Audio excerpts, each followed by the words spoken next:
निलंबित प्रशिक्षणार्थी IAS अधिकारी पूजा खेडकरच्या घरी आज सकाळी 11 वाजल्यापासून नवी मुंबई पोलीस आणि पुणे पोलिसांकडून झाडाझडती घेतली जाते। खरं तर ज्यावेळी मनोरमा खेडकर यांनी नवी मुंबईमधून एका मिक्सरच्या क्लीनरचं अपहरण केलं होतं आणि अपहरण करून त्याला याच घरात आणून ठेवलं होतं।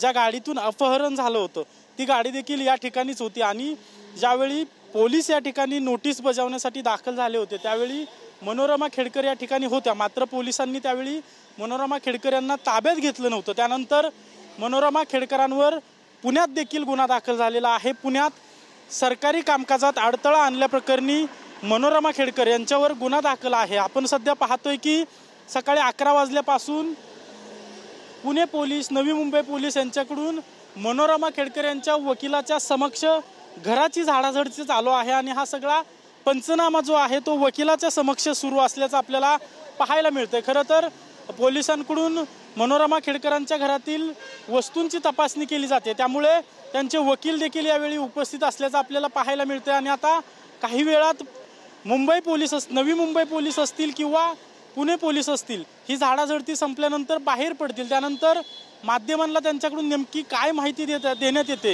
हे पाहणं महत्त्वाचं असणार आहे। परंतु मनोरमा खेडकर ज्यावेळी या ठिकाणी होत्या, ज्यावेळी पोलीस या ठिकाणी नोटीस बजावण्यासाठी आलं होतं त्यावेळी मनोरमा खेडकर यांनी पोलिसांच्या अंगावर कुत्रे सोडल्याचं देखील प्रकरण समोर आलं होतं। त्यानंतर चतुर्शृंगी पोलीस स्थानकात मनोरमा खेडकर यांच्यावर शासकीय कामकाजात अडथळा आणल्याप्रकरणी गुन्हा दाखल होता आणि या सगळ्याचा तपास सध्या सुरू आहे। मनोरमा खेडकर पोलिसांना अजून देखील सापडलेले नाहीत, मात्र आता मनोरमा खेडकर यांचा फास आवळण्यास पोलिसांनी सुरुवात केलेली आहे आणि मनोरमा खेडकर यांच्या घराची सकाळी 11 वाजल्यापासून झाडाझडती सुरू असल्याचं आपल्याला पाहायला मिळतंय।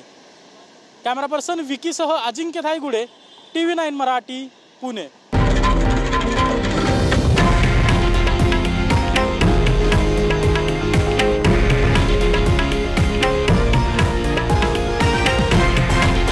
हे आहे देशातील नंबर 1 न्यूज नेटवर्क आणि आपण पाहत आहात TV9 मराठी, एकमेव।